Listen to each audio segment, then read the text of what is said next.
বিগত দিনবিলাকত তৰুণ গগৈ নেতৃত্বাধীন চৰকাৰখনৰ অদূৰদৰ্শিতা আৰু অদক্ষতাৰ বাবে ৰাজ্যখন আজি এক জটিল অৱস্থাৰ মাজেৰে গতি কৰিছে। ৰাজ্যখনৰ এনে অৱস্থাৰ বাবে অসমৰ অচেতন মহলৰ লগত ৰাইজেও মৰ্মাহত।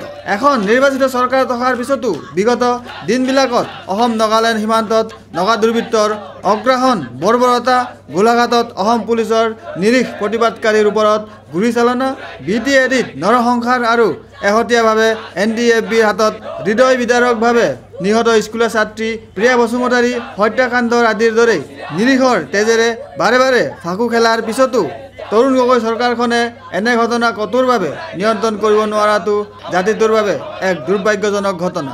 বিগত দশকটোত তৰুণ গগৈ নেতৃত্বাধীন চৰকাৰখনৰ দিনতেই ৰাজ্যখনৰ সিমূৰৰ পৰা সিমূৰলৈ অসংখ্য খাটিকোৱা নিৰ্দোষী অসহায় মানুহে নিমিষতে এৰুৱাব লগা হৈছে।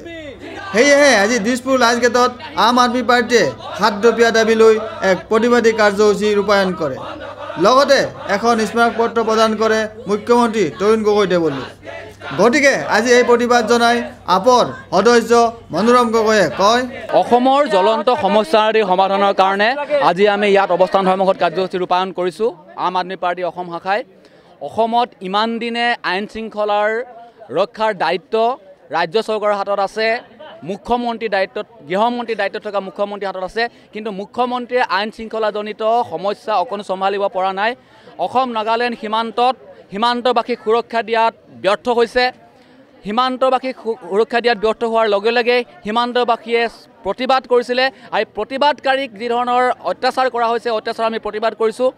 আজি BTAD এৰিয়াত BTADত আজি যি ধৰণৰ নৃশংস ঘটনা সংঘটিত হৈছে সেয়া নিয়ন্ত্ৰণ কৰিব পৰা নাই। প্ৰিয়া বসুমতাৰীৰ দৰে 10ম শ্ৰেণীৰ ছাত্ৰীক নিৰীহ ছাত্ৰীক আজি নৃশংসভাৱে হত্যা কৰা হৈছে, বৰ্বৰভাৱে হত্যা কৰা হৈছে। তাৰ আমি তীব্ৰ প্ৰতিবাদ কৰিছোঁ আৰু হত্যাকাৰীক অতি শীঘ্ৰে অবিলম্বে ধৰি আনি শাস্তি দিবলৈ আমি ইয়াত আজি দাবী উত্থাপন কৰিছোঁ।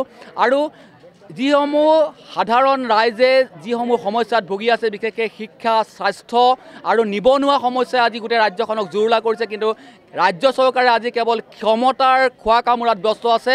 আৰু এই ক্ষমতাৰ খোৱা কামোৰাৰ পৰা ওলাই আহি ৰাইজৰ সমস্যাৰ প্ৰকৃত সমাধানৰ বাবে আগবাঢ়ি আহিবলৈ আমি দাবী উত্থাপন কৰিছোঁ। Video' journalist Sushant Das, Sentinel news, Guwahati.